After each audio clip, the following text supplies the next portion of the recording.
Hey listeners, last year was our 15th year of the best in food storytelling. As we head into 2025, we're kicking off a contest in collaboration with the podcast series Feast and Harmony and Sixth Man, where you have the opportunity to win a 4-night cruise for 2 on Chefs Making Waves, a food, wine, and spirits festival at sea.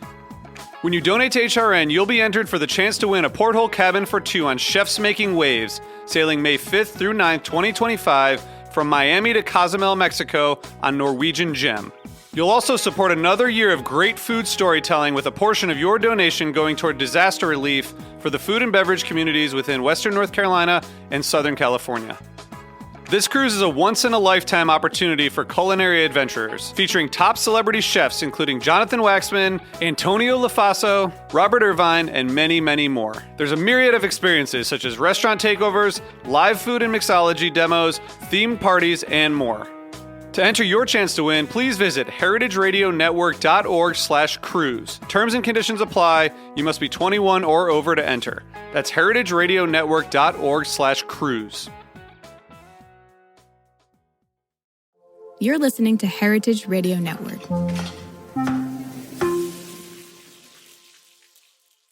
Since 2009, HRN podcasts have been exploring the wide world of food, beverage, and agriculture. Learn more at heritageradionetwork.org. This episode is brought to you by Wisconsin Cheese. We've been making cheese in Wisconsin since before we were even a state, which may be one reason why we win so many awards for it. It's what happens when a whole state dreams in cheese. Find your next favorite cheese at wisconsincheese.com. We talk about food, we talk about music, with musical dudes. Finger on the pulse, Snacky Tunes. Hello and welcome to Snacky Tunes. I'm your host, Darren Bresnitz.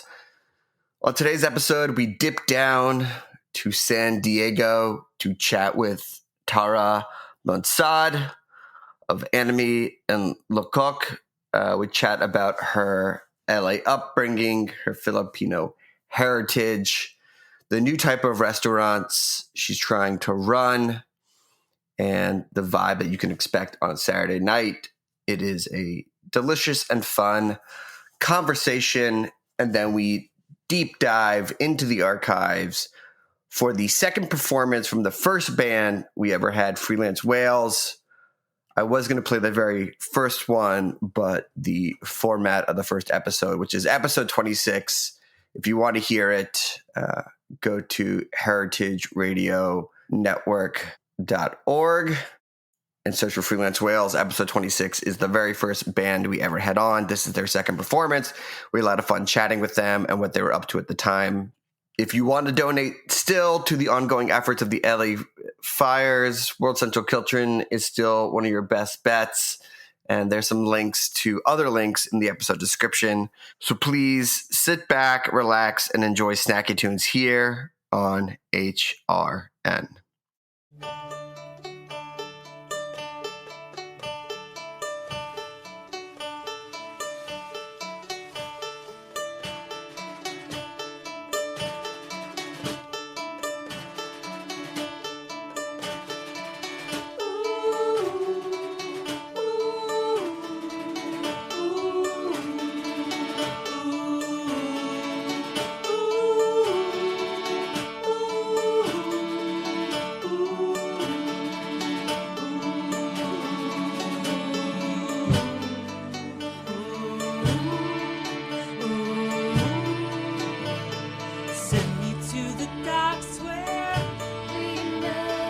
Disappointed rich that haunts the egret, slip under the floorboard.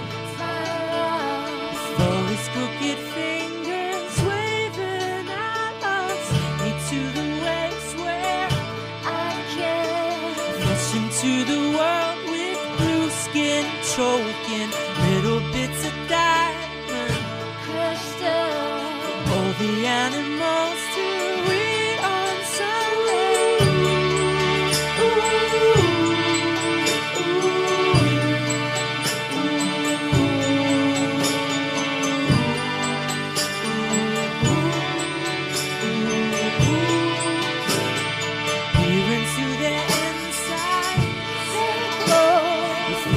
precious metals we've dug up for circuit boards and spaceships. My fluorescent guides have waited for this, me in warm arms.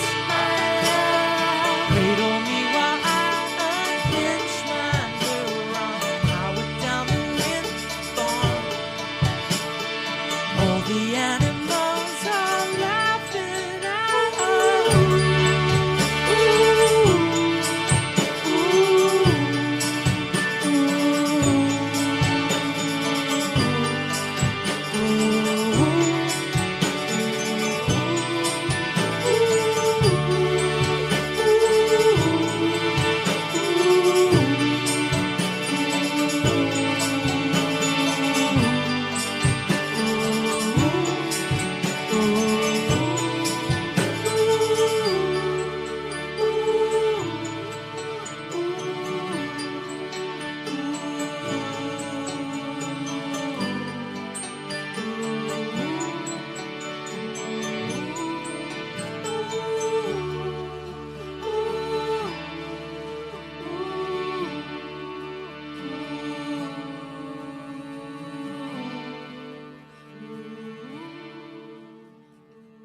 Tara, welcome to Snacky Tunes. Been a real banger of a year for you, 2024.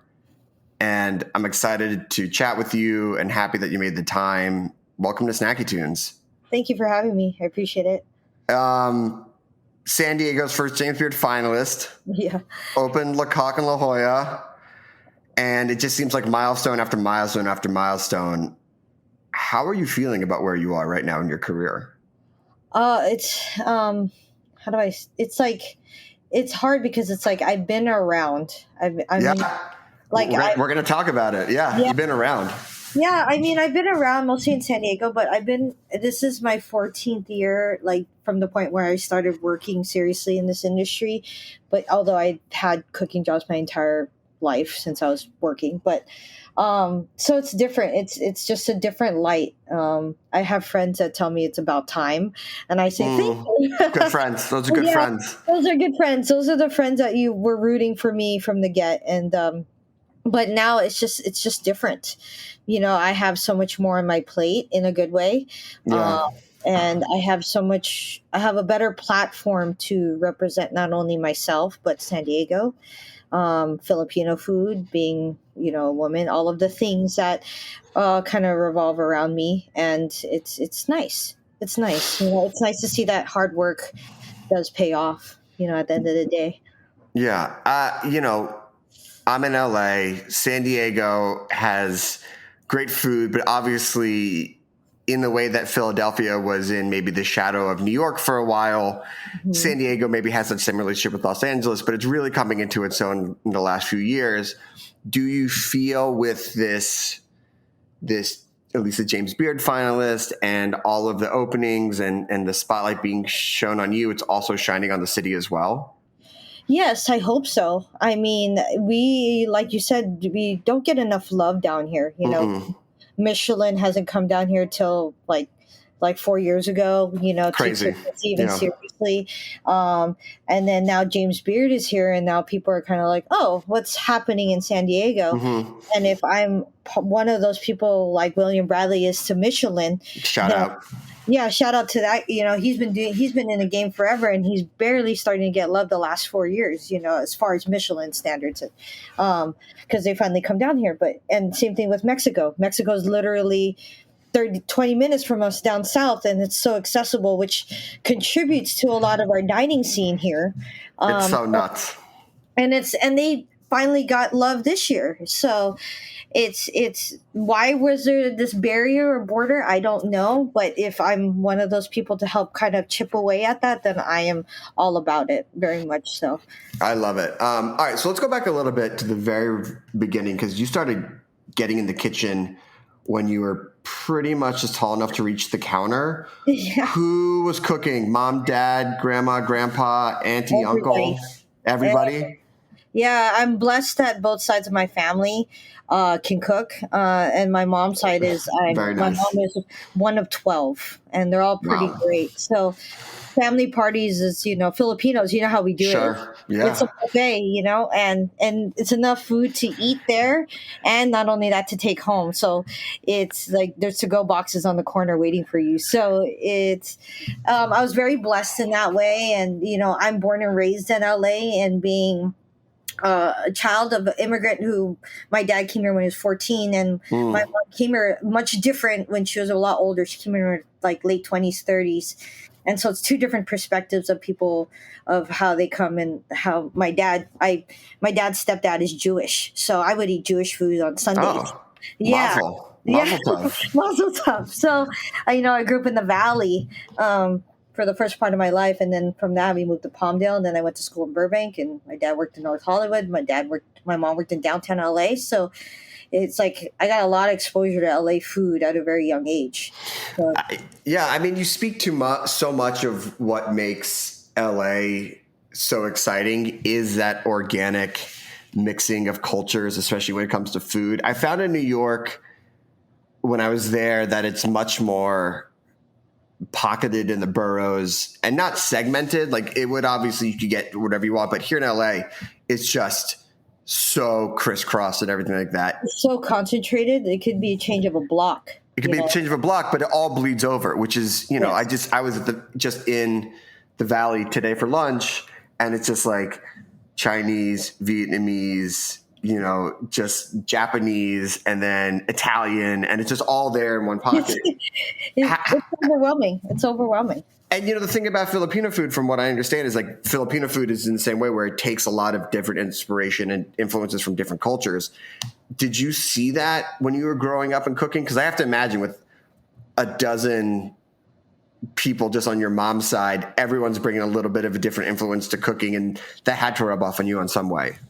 Oh, definitely. I mean, like everybody has their own versions of things. Growing up, like you meet other people who do different versions of adobo, and sure. And even to this day, I'm still learning. Like there's a whole other indigenous side of Filipino cuisine that is Indian and Malaysian influence.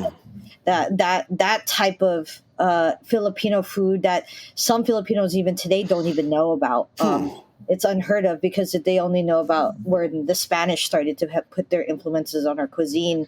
And then we started learning different techniques and different stews, and that became like this almost other culture of Filipino food that the other stuff is almost becoming unknown, even though that is our cuisine from prior to all of that. So, but in the United States, then you have a whole nother thing where Filipinos like myself were born and raised American and have, American influences of like a hodgepodge of different cultures, just like you said in LA, and all of those influencing how I do my food, but there's similarities that make sense growing up as a kid in LA, and then bringing it here to San Diego.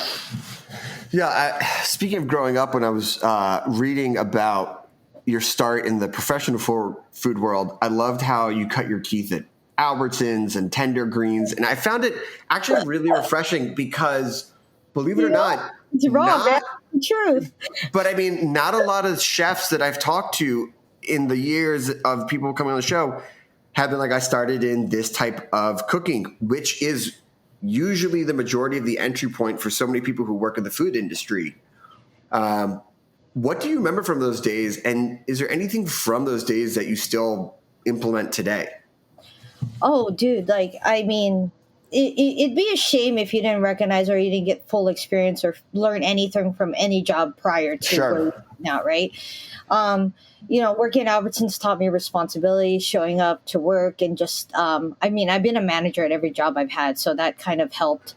But as far as Albertsons, that was like a learning product, learning all sorts of things in relation to,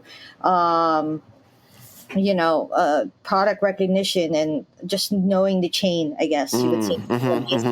What's available at a basic grocery store for people. And then Tender Greens, Tender Greens now versus Tender Greens when I was part of that company, when it was only 2 stores. It was Culver City, the OG, right? Yep. And then Point Loma, where it was the first one in San Diego, and that was the second store in the whole company. And crazy enough is that a lot of people came from that company. A lot of San Diego chefs are doing things in the restaurants now. All of us worked in the one store together, and now all of us are doing our own things. We're all So graduates. awesome. And then it's all the way to San Francisco and then LA, and I even heard somebody I know is in Mexico City who has a restaurant now who used to be a sous chef for us. So don't underestimate the people from Tenegreens. I'm just kidding. I'm not. I mean, listen, my first job was in the food world was a pizza shop, Dakota Pizza, in a Wynwood, Pennsylvania, shopping strip mall. So it's you got to get your start somewhere, and you got to be able to get into the industry. And I like it when you're coming in with sort of that more normal, widespread approach of being like, it's fast casual, but still got to be good. You still got to approach it with a sense of dignity and respect. Yeah, well, at the time, farm to table was a thing this is 14 years ago now. 2011, 2010, farm to table was the word everywhere. And what made Tenegreens special is that you could get something like that in a 15-minute period. We would make house-made sugo with house-made pappardelle, with a fresh salad that came from Oxnard that morning, and some greens and vegetables that came from Point Loma Forest, which is like 10 minutes away from us. And from point to end, you get a glass of wine and a Prosecco if you want for dinner. And it was all within 15 minutes. Yeah. And it's a great concept. And we learned how to make a lot from nothing. And then you'll start to see people who are doing that food, like Phil Esteban, who's doing his food with Wildflower, and kind of similar to influences from what we used to do there. And Bika guys, they're graduates of that too. Yeah. And, it's wonderful to see them doing that food and everything that we learned. And they breeded us to manage restaurants. And that's a lot of skills that people don't know, is that they can cook, but they don't know how to manage. And at the end of the day, you got to manage. You got, as chefs. I think, in the old staging days, and I'm talking like 40s, 50s, 60s, you go to hotels in Europe. You weren't really going to like super famous restaurants. You were going to very corporate's maybe not the right word, but very structured, very managed, very hierarchical places. And you learn both how to cook, but then also how to work within a team and manage it. Yes. And obviously there was a lot of issues with that, with, the abuse and misogyny and racism and things like that. But idealistically, like the teaching of like core principles of like, yes, it's cooking, but it's also how to run stuff is important. And we're going to talk a little bit later, because I know that you focus about making that system be a little bit more equitable and nice to people. But before we go to the break, I want to talk about what drew you to San Diego professionally. Because as you mentioned, like it hasn't always gotten its due, and you were in LA and you had roots here. But what drew you to the city to plant your flag? Well, I mean, I used to spend my summers here. So when I say I kind of grew up here, I did in National City. That's where most of the Filipinos are, that in Mira Mesa. And I ended up going to school out here after trying to be a nurse, like a good Filipino daughter. I was trying to be, and that didn't work out very well. So I just actually, at the end of the day, I just didn't want to do it. And I kind of went to culinary school out here in the midst of trying to figure it out. And I just stayed.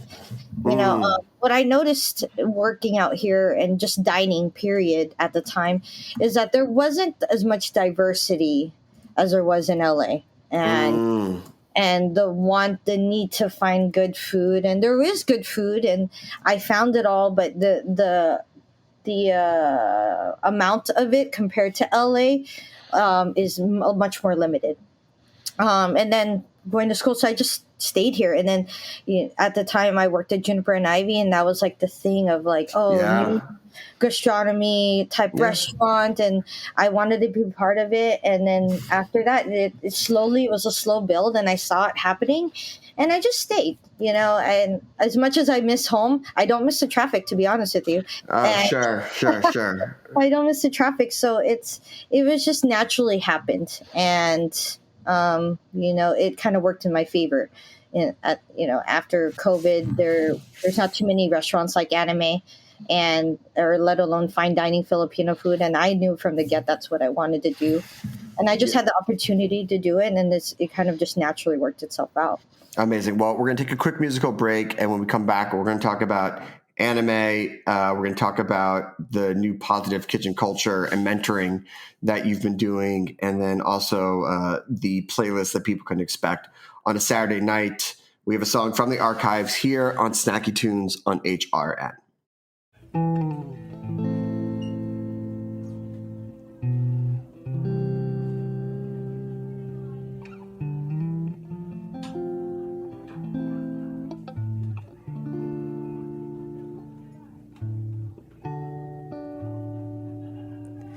Now I know what you are, and it does me no good, no good. Now I know, now I know, now I know.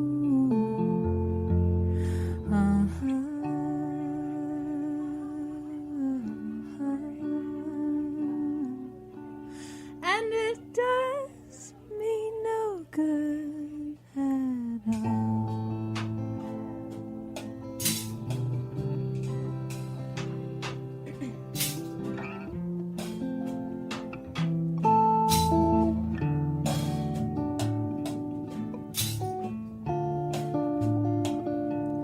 Clear is the color, the color of hell, of hell. Clear, clear, clear.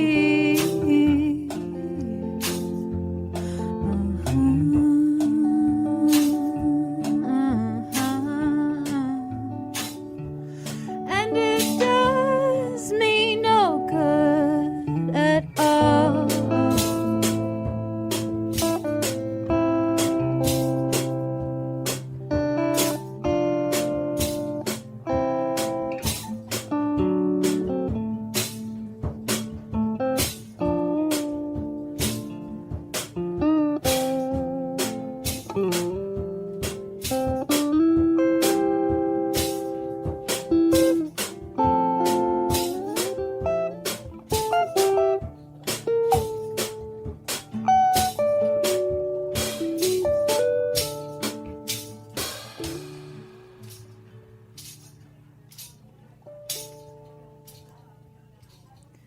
The bird turns its head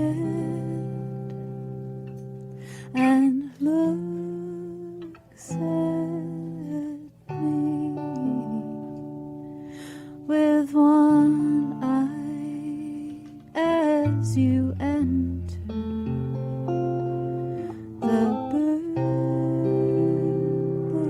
looks at me.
Welcome back to Snacky Tunes. We are here with Tara Monsod coming out from San Diego. And right before the break, you were talking about anime, which is definitely one of those restaurants that has popped up on the LA radar. What's the story behind it? What did you want to say with it? How long did it take to get the project in motion? Let me see. So, anime is, I like to say, Asian American restaurant because I mean that's what I am. I You could say fusion too, but I kind of sometimes hate that word because there's a lot of bad Asian fusion food out there for me in my eyes. Uh, but anime is basically a platform where how do I say this? It's our food is Asian American, and we try to have fun with it. And I have the opportunity to do Filipino food my way there. Anime resulted me doing it after COVID. I was a sous chef and ended up being the executive chef after the other chef left, and then everything kind of just grew from there. It was very unexpected. I didn't know what was going to happen. To be honest with you, that's my honest answer. Because after COVID, everything was just so you don't know. You don't know. You don't know. I would imagine it's kind of like after LA, like it's the fires. You're kind of like, okay, what's happening next? And it was such a hard time in our industry. Yeah. I didn't know how long the longevity of my career at that space at that time. And I just cooked, dude. Like honestly, I just cooked food that I've been wanting to do for years. And I think the food kind of spoke for itself, and the way I run my restaurant and the kitchen culture naturally cultivated in this environment where the food does the talking, and then how I run the restaurant, and happy staff equals happy service. And I just created this environment, and then people just responded well to it. It was something that San Diego needed as far as Asian food, something different. And although I love Convoy, it's like our Asian area of food. That's where I get a lot of inspiration from. But it's just something where, and you don't see dining rooms like ours in San Diego very often. Ours is pretty grand. It's has Art Deco vibe. And it's pretty sexy on the inside. And I just had the opportunity to serve Asian food with a glass of wine, and especially Filipino food with a cocktail, which you'd never see.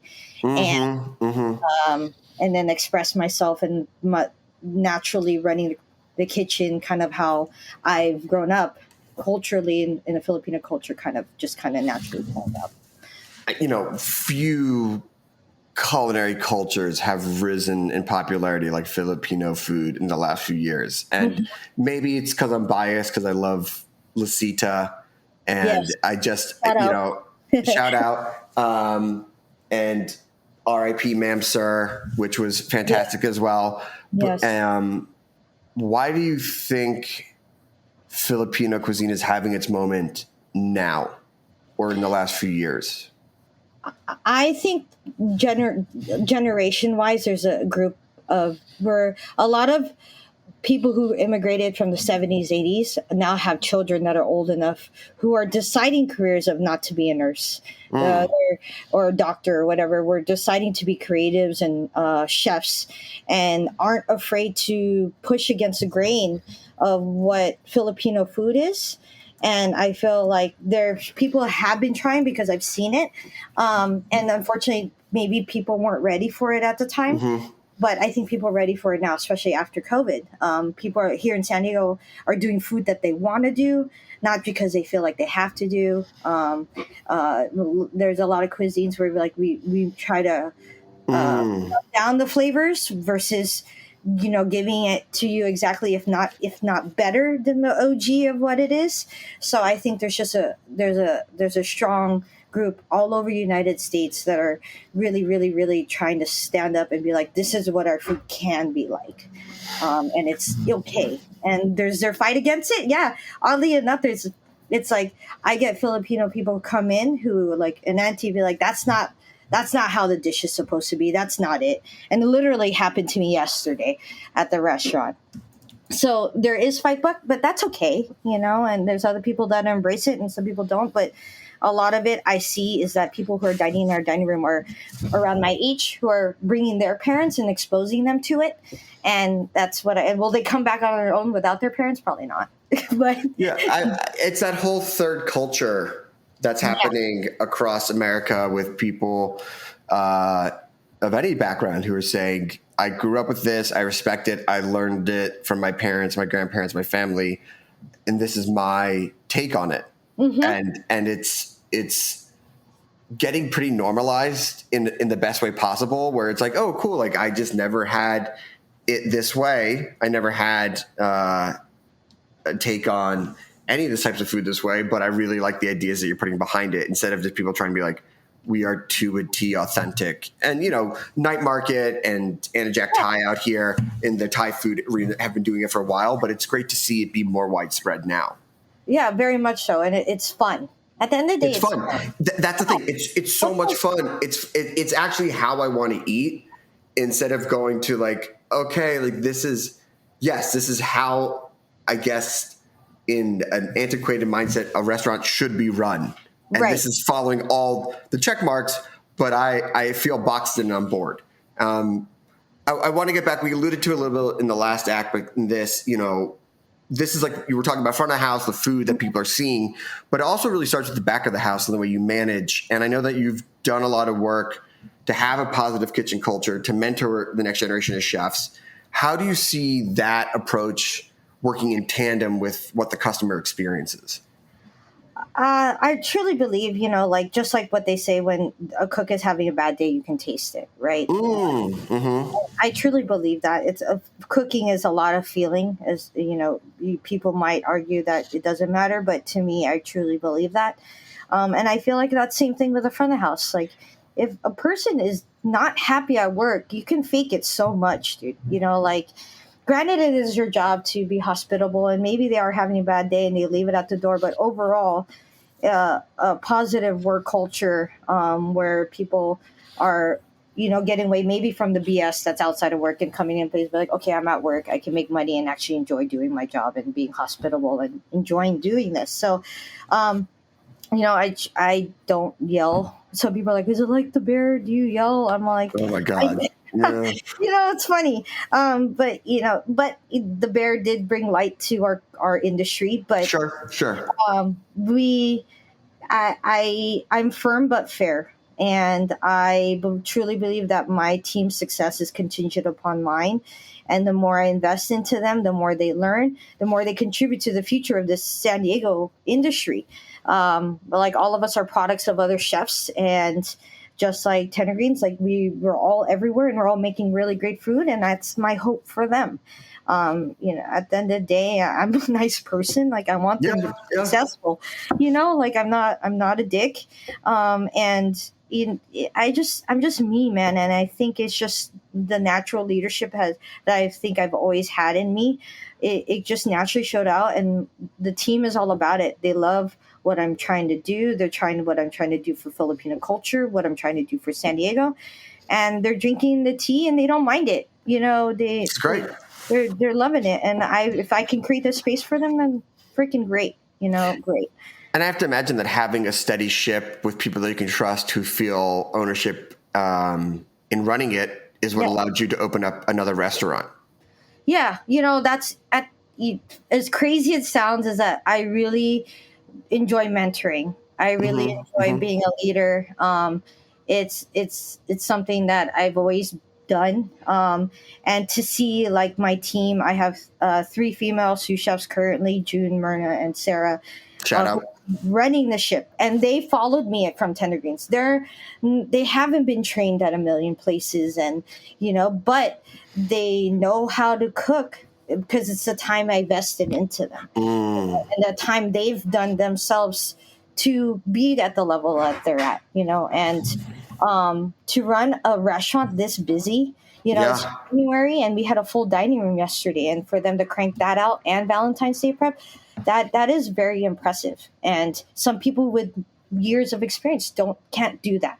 And to have a team that I trust, it's very relieving, because it's like, you leave a piece of you when you do another restaurant, and it's like your hope is it still going to be the same if I'm not as present? And I still feel that to this day, because it's very much my heart in that place. But they're killing it, dude. They are maintaining the standards. They understand. They're creating their own standards, and it's it makes me proud. It makes me very proud. I mean, that's amazing. Let's talk about the new place, because it's a Le Coq, and it's a steakhouse with Asian inspired flavors. Sign me up. You know, like give me a ribeye with miso, and I'm there all day, chef. So, what made you want to open up a steakhouse and take this approach on it? Well, our owners like Puffer and Chris Puffer and Brian Malarkey, they wanted to take over this space and do something fun, and they talked about doing a French steakhouse, which that was basically simple as that at the start. But where the Asian influence comes in, other than anime, obviously, is when we made a trip to Paris as a group, and what we noticed was the food that we loved the most was kind of like how it is in New York, where it's not the rigid, very traditional French food that we have, even though it is delicious. We ate at places like Le Enfants de Marché, where is doing Japanese influence on French cuisine, and it's it's fun. It's something different. It was almost lighter than some French food, where you can tend to be butter heavy and very rich and all the things, very delicious. And then what we like in San Diego and what we California is like lighter items. Where at the end of the day, you're not feeling so by the end of your meal. So we just kind of went with that, honestly, and. We thought with the California produce that we get here and the accessibility to different Asian ingredients, it kind of naturally made sense. And I just started making dishes that had, it's not as forward as anime, where it's like very Asian forward. It's more subtle in the background. But I'm hoping as time goes along, we can get a little more aggressive on those flavors. Yeah, I mean, I think like anything else, you just got to coax people along, and they hear steakhouse and they have in their mind what that is. And then it's like, okay, but like, what if we did a little bit like this? What if we did a little bit like this? And then eventually they're craving, your take on a steakhouse instead of what you can get anywhere at any standard. Exactly. The idea is to be that, but slightly different, or maybe just that one thing that's different that you're craving at the end of the day. And like, that's what makes you want to come back for, Take me through a Saturday night. Let's go back to anime, since that one is like a ship that is full sails, full speed ahead. Saturday night, it's a elegant, gorgeous, packed dining room. What's on the stereo? What are you guys listening to? Let me see, like 5:00 when it's like slowly coming in. Maybe some FKJ is playing. SZA, Mac Miller, Snow, kind of like that R&B kind of slow vibe with a little hip hop maybe in there. Maybe some slower J. Cole. It can vary. And then as the night kind of progresses and the room starts to fill, because the room fits about, I think, 160, which is pretty big. Then depending on how the crowd is, it could go to like old school hip hop R&B, where we're playing Arrested Development radio with like Dre popping up every once in a while, maybe Tribe Called Quest, maybe some more mainstream hip hop that you know, and then it becomes like a different vibe. I think the music is really important in the dining room, and that sets the tone of how comfortable you'll be. And I think when I came in, we started to go a little more towards a hip hop way. Sure. And it kind of took like like the dining room, if you look at it, it can be very grand, but I felt like it made people kind of take off their jacket and relax a little bit. It took a little bit of the pretentiousness that you might think that would go with a space like that kind of way, and it causes people to just have a good time. And people comment about our playlist all the time, and they ask, can you share it with us? And like, we're like, yeah, if you had a good time here, I love it. Amazing. Well, I know your plate's full, but I have the feeling you have other things cooking. What's the future look like? What are you focused on? Well, I'm blessed that that semifinals again for JBF popped up, and that I'm on the list again. April comes around. Hopefully, we make it to finals. But what's even cooler this time that we have Valle and Roma Norte to also be featured. But with James Beard, things just start to pop up, and really great opportunities. I'll be doing a chef conference soon. I'll be doing events in LA. I have a bunch of different events that are popping up slowly, whether it's Filipino or just cooking in general. And then Octobers for me are always Filipino American History Month, always pop up. But what I've learned from last year is that I knew it was going to be more work in a good way, but I didn't know what kind. And now I kind of mentally more prepared for that. And I feel like getting something like this, win or lose, it opens a lot of doors, not only for me, but for our whole team. And I'm just excited to see what can possibly happen, because it's not just me doing this work, me as a group. There's a lot of people that are part of this JBF, and they're amazing at what they do, and I'm just here along for the ride, man. And just sky's the limit. I love it. Well, congratulations. If people want to get reservations or follow along with what you're working on, what can they do? Where can they go? How can they make reservations, et cetera, and things like that? You can see Anime San Diego on Instagram. You can hit up the website through there. Also, Le Coq, same thing, LECOQ. We're based in La Jolla. We're the newer restaurant, and you can look at us online and also on Instagram. And we have a good time here. Vinyl on Friday, Saturday nights, spinning live with a lot of hip hop samples, and good time in La Jolla. And we just want people to come out and check it out. Amazing. Well, big shout out to Parker and Lauren and Becca PR for always thinking of us. We have another song from the archives and then a live performance here on Snacky Tunes on HRN. I'm a gangster for real. What? I feel so damn gangster. I'm a gangster for real. What are you talking about? I'm a gangster for real. I feel so damn gangster. I'm a gangster for real. Oh my God. It's just one of those days. I feel the sun rise around me. All the clouds run away. Something funny's going on. Okay, now where's all the traffic? Is someone trying to clown me? Why do I feel fantastic? I'm used to things always going wrong, but now I'm a gangster for real. I feel so damn gangster. I'm a gangster for real. I'm a gangster for real. I feel so damn gangster. I'm a gangster for real. oh shoot. Sitting in my backyard, looking at a little squirrel. I'm drinking some coffee, feel like a whole different world. Plus I got the bomb rhyme skills. I got Hawthorne backing me up, Plus my wife looks good. I got butter soft seats all up in my trunk. Yep, I'm banging some Depeche Mode. Windows down so you can see the fresh mode. Yeah, my 6'4" is only a Nintendo, but I'm smashing fools on some Super Mario. Never picture myself sitting on some big dough. Used to be in Broken 6 and Alvarado. I'm chilling out the back of the boat chewing tacos. I feel like young Sean Connery in Cabo, and now I'm a gangster for real. I feel so damn gangster.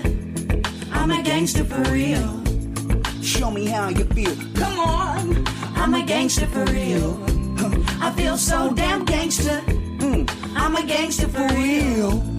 Oh shoot, let's go. Okay, act like you in Cabo. Let me take you out. We'll go to Denny's on Vermont and we'll get waffles on the house. Yeah, act like you in Cabo. Let me take you out. We'll go to Denny's on Vermont and we'll get waffles on the house.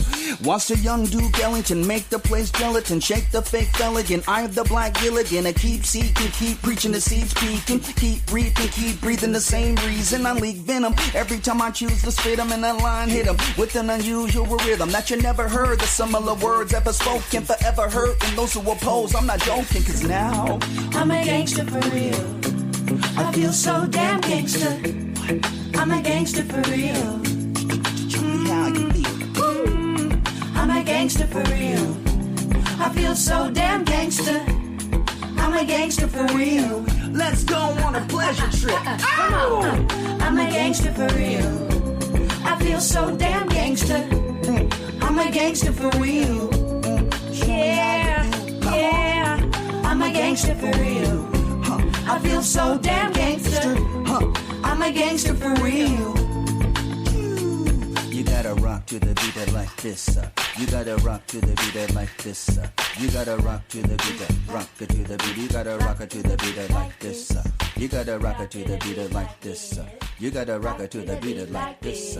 You gotta rock it to the beat to rock it to the beat. You gotta rock it to the beat like this. Get some. This episode is brought to you by Wisconsin Cheese. There's a reason when you think of Wisconsin, you think cheese. Cheese is a huge part of Wisconsin's history and future. In Wisconsin, the state of cheese, the tradition of cheese-making excellence began 180 years ago, before Wisconsin was recognized as a state. Immigrants traveled to settle in this lush green hills of Wisconsin, bringing their cheese-making traditions with them.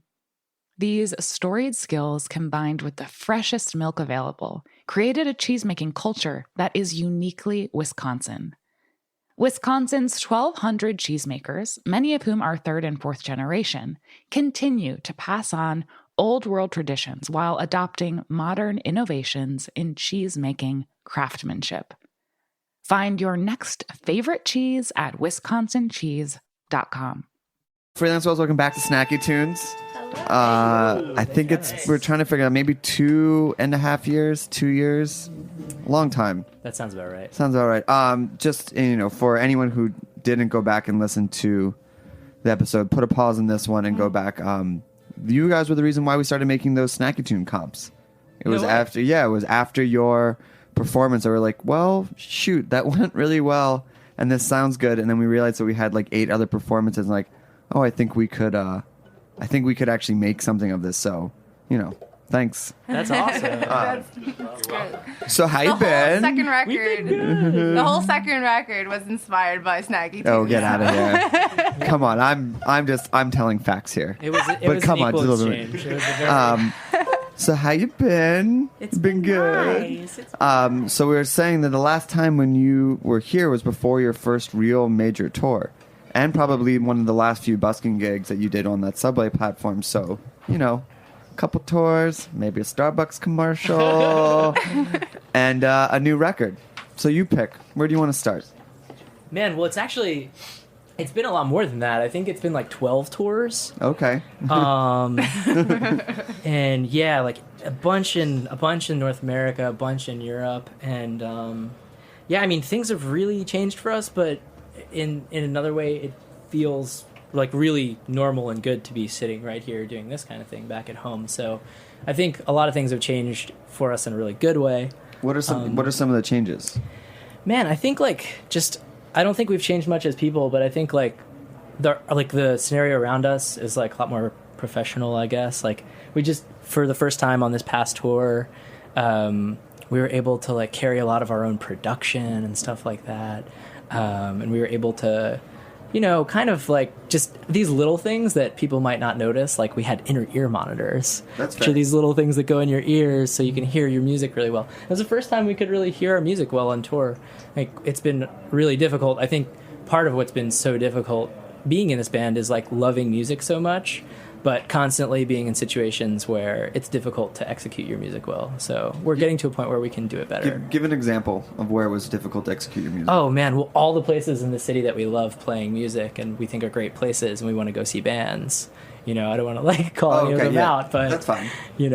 Like when we're first starting and we're like playing like Spike Hill or Trash Bar or something like that, or even a place like as awesome as Pianos or something, it's really like hard from our standpoint to get up there and have it sound. We have standards now. Yeah, that's the main difference. And protocol. And not to knock pianos or things, but those are starting out bars. Like that's where you start out. You know exactly what you're gonna get, and like and I love all those bars for the reasons what they are, but you're not expecting it to be. You're almost like well, what could this be? This is like you go there and you're like, well, I get an idea. Totally. I mean, I've used so many bands.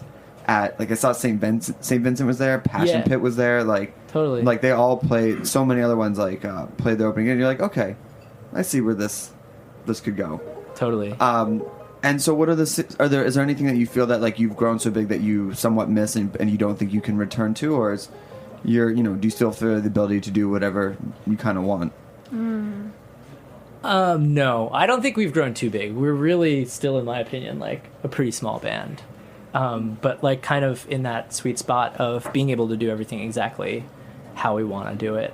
But I don't think, we haven't shot out into this like really, this really high stratosphere where we can't like play the kind of shows we want to play, or we can't make the kind of records we want to shopping. Yeah.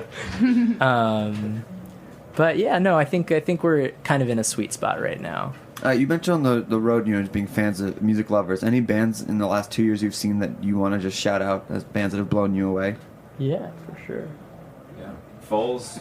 We toured with Foals. Yeah. Oh, that's in awesome. 2010, Mm-hmm. and I mean, I feel like I learned everything about how to play a show from Foals, even though it was like our 10th tour or 11th tour on that cycle. Why is that? They just bring it. They just bring it so A lot hard, of energy. And they're so good. I think we learned something from like every band that we toured with. I mean, certainly like even before that, we toured with Bear in Heaven, who are also from Brooklyn. Great Brooklyn band. And we learned a lot from them just about like rhythm, like consistent rhythms and How to play the drums well. But think about it though, we can't really speak too much because we haven't been on tour for a year and a half. Right. I mean, we just came back We from just did a tour. But I mean, like before this tour, like we were recording the Yeah. record. So like, Well- as far as like working with bands or like being on tour with bands, the only one I can really speak for in the present is like Geographer, who we just came on tour with, and Well, in my they're mind, pretty awesome. I haven't really seen you guys since that last one, so we can put all 2.5 years as up for a discussion. Why don't we play another song? sure thing. What's this one called? This one, let's do Locked Out.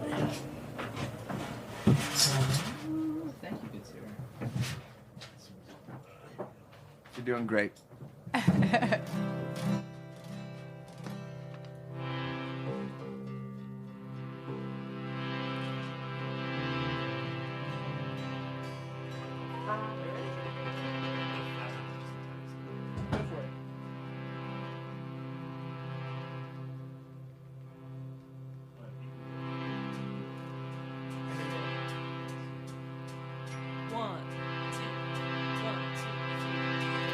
Oh, my eyes are open so wide I can see the stars connected in the sky.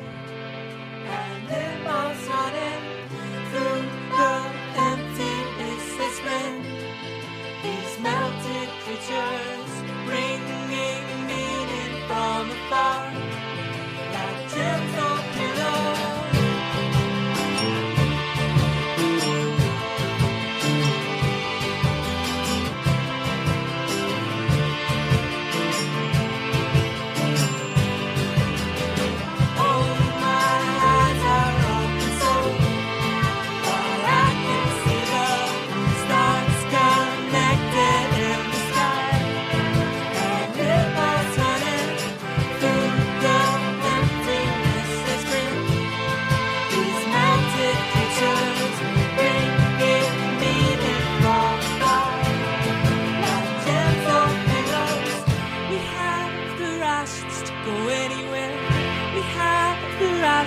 Go anywhere, stride and light beam fade, stride and light beam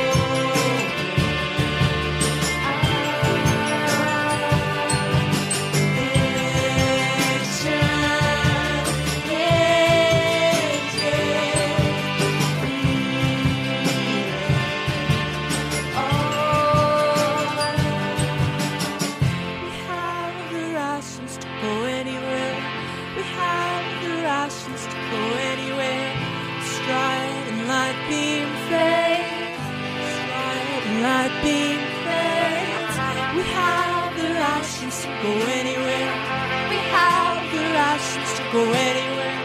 The pulsar waves, noble pulsar waves. We have the rashes to go anywhere. We have the rashes to go anywhere. Striding like beam fades, striding like beam fades. We have the rashes to go anywhere. We have the rashes to go anywhere. Noble pulsar waves, noble pulsar waves.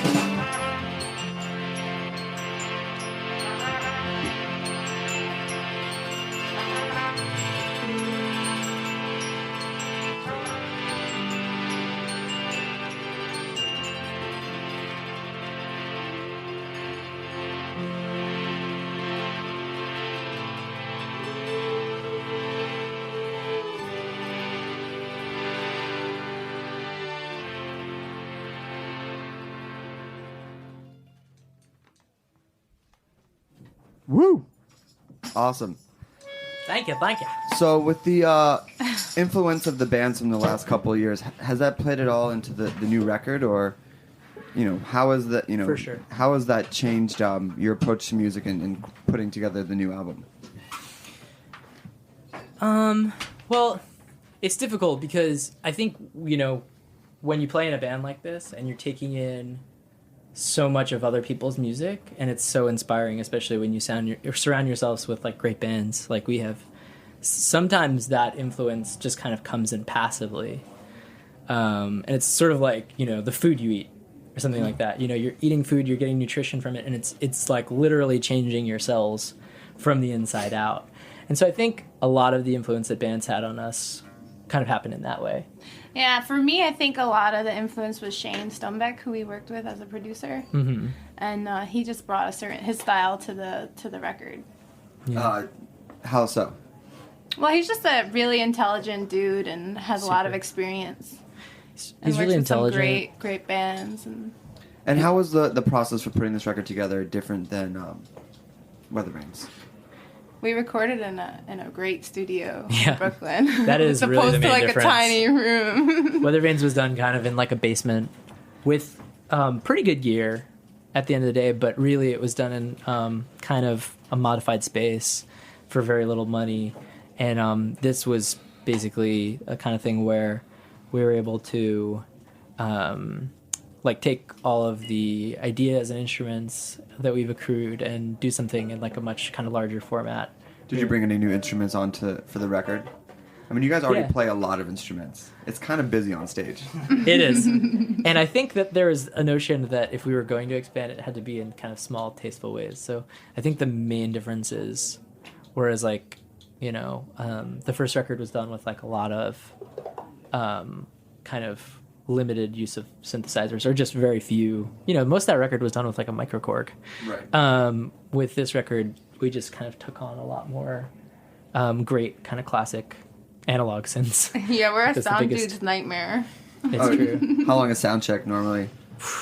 As long as it can be. Yeah, as long as physically possible. So you Till had, doors. so you had to get the headlining status just so you could have the proper sound check. Exactly. That was the motivation. No. Oh, what is line check Freelance Whales? And I'm like, no, sorry. Well, I mean, it's shocking how many times we've done that, and Yeah. who knows how it came out? We don't know, but Yeah. I mean, probably pretty bad. How's the in-ear sound? It's cool. It's like it's a big change. Like it means that there's like a lot less we have to do on stage because we just plug it in and it sounds the same every night. That's great. It's really awesome. So both your albums have been like thematic. One being a lover chasing. This one seems to be more about outer space. Sure. Where do you pull your theme song? Or where does that come from as opposed to writing more about everyday life? I think part of it comes from this very earnest place, and then part of it comes from this very kind of fun, mock, epic, sort of silly place. But the earnestness is that, like, well, I guess, trying to reflect on what's going on kind of in a bigger way in the world right now, it's not that far-fetched that we may have to become spacefaring humans in the somewhat Not so distant near, future. Yeah, in the not-so-distant future. So there's this notion that, and the record is a little bit apocalyptic in that way, but I think it's trying to embrace that notion and say, well, hey, that wouldn't be such a bad thing. It wouldn't be the end of the world. No. Hopefully not. Yeah, exactly. But so on one level, the record is kind of like about that, and then, but it's also kind of making fun a little bit of that, or this notion that we're all obsessed with, that, you know, in less than a month now, or around a month, less than a month, there's going to be some sort of cataclysmic event. I mean, maybe. Wasn't it supposed to be like 5 or 6 months ago and they just changed the date? Yeah. No, I think from what I've seen, and actually the album artwork is derived from this poster that our friend Vera made, which was a fictional kind of party, a fictional event. And it was called Noah's Ark Party. And the idea was like, it's like a costume party where you come dressed as your favorite animal on December, it's 21st, right? Right. December 21st, 2012. And so it's this beautiful poster. It says, like, you know, December 21st, 2012, South Street Seaport, come dressed as your favorite animal, serious costumes only. And the notion is everyone's going to get on a boat and try to survive. And that it's this funny poster that it actually became the foundation for what we made our album cover out of for Deluvia. Well, why don't we hear another track off of it? Sure thing. Which one's this? This one is called Aeolus. Aeolus. Yeah. You got a tune? There will be a moment of tuning, followed by several minutes of the music. What's that? It's kind of loud.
Send me to the docks where we met. Disappointed bridge that haunts the egret. Slip under the floorboard. Fall his crooked fingers waving at us. Me to the waves where I can flush into the world with blue skin choking. Little bits of diamond crystal. All the animals to read on Sunday.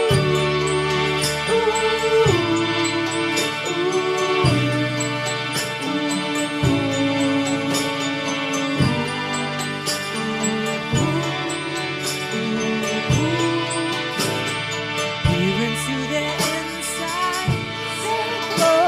With all the precious metals we've dug up for circuit boards and spaceships. My fluorescent guides have waited for this.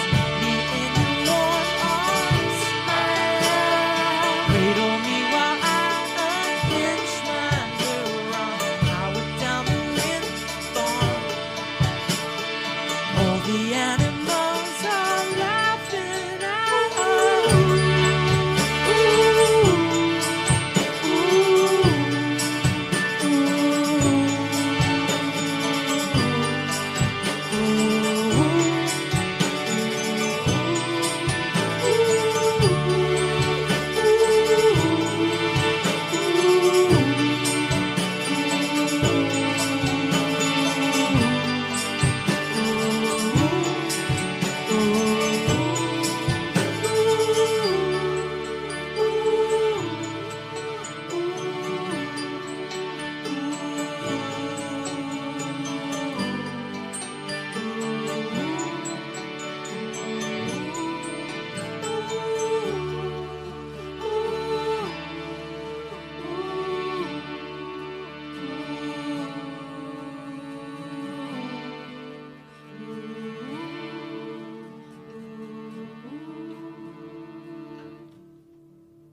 Awesome. So before we get to the last song, I just have to ask food highlights from the last 2 years of 12 tours. Oh my lord! Let's just get it out there. Like across the country, Across the world. Across the world. Oh man! Unless we need to narrow it. What was the We question? had a back. Good food highlights. Back to back on the last tour. We were in Kansas City and then straight to Dallas. So 2 huge barbecue Amazing. capitals, and we Feel free to shout out any places. We stopped in Oklahoma Joe's in Okay. Kansas City, and then we stopped at Smokin' Joe's In Oklahoma. No which was theme at here. At an RV park. Okay. And that was like, to me, that was the best barbecue. There was some rumor that we had heard that there was another place near Smokin' Joe's that opened up called Smoking Joe's to try to take away their business, and they also had we heard that they had Classic barbecue misdirection. they had also people had tried to make it seem like Smokin' Joe's had closed down on Google or something like that. Oh wow! Because it's that good. It's like People are trying to sabotage it. It's so good. And then and worldwide. Any? Oh man. What was that place we went to in Paris? It was L'Alchimiste. Yeah, L'Alchimiste. Yeah, that was a really amazing place. Yeah. That was probably the best restaurant I've been to outside of the United States. Mm-hmm. We always get really I don't good. remember too much of the menu, but Yeah, that's I remember a lot of duck. I remember a lot of drinking too. That's fair. A lot of wine. So We always get really good sushi in the Pacific Northwest, like in Vancouver. Any horse in Vancouver? Did we eat horse? Yeah.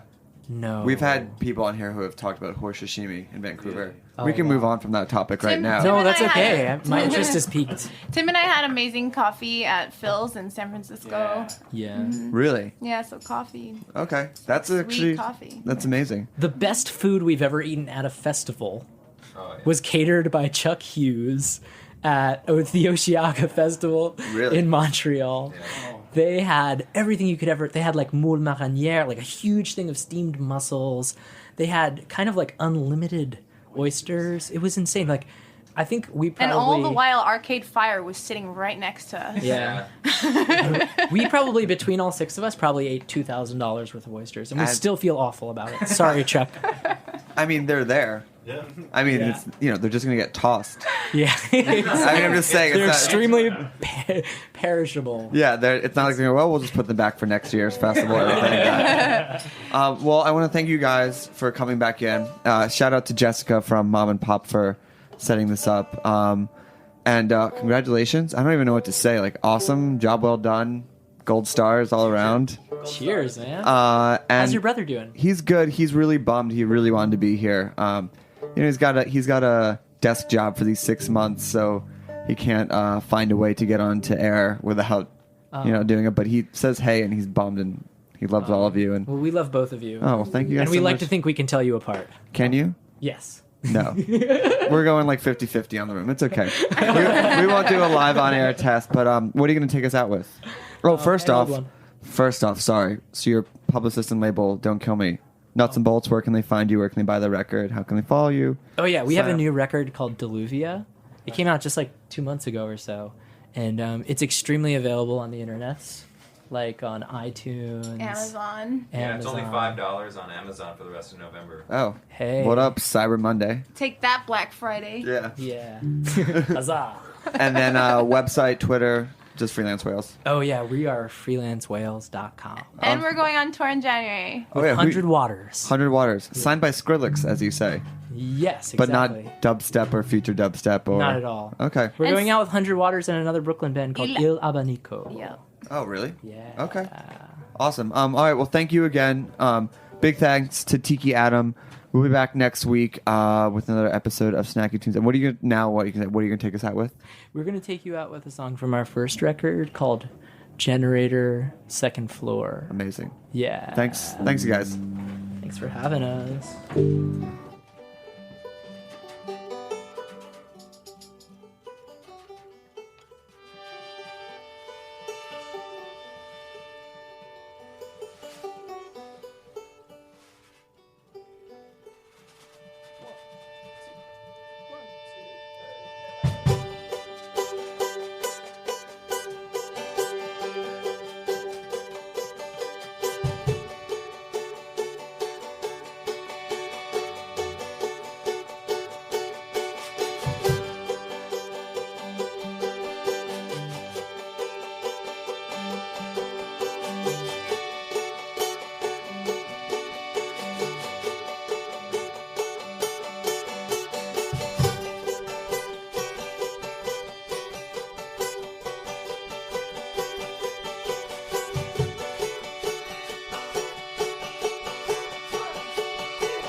Only told to stay away. I almost had accident 8-6 when I found the keys in the attic.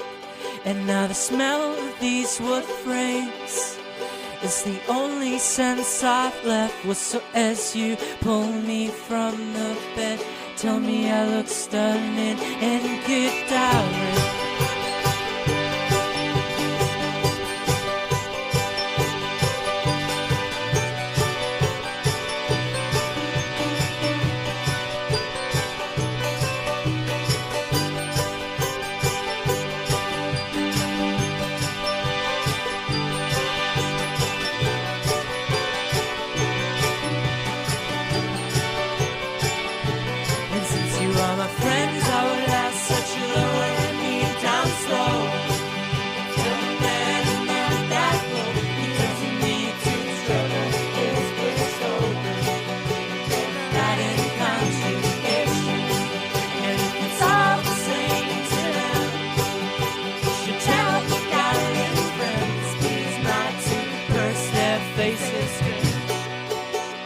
Such a lovely sound. Don't fix my smile.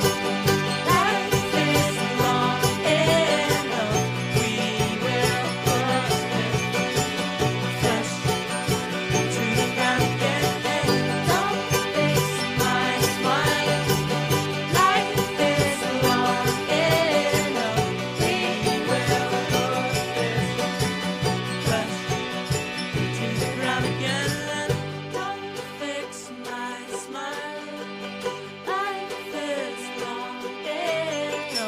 We will put it fresh to the ground again. Don't fix my smile. Life is long enough. We will put it fresh to the ground again.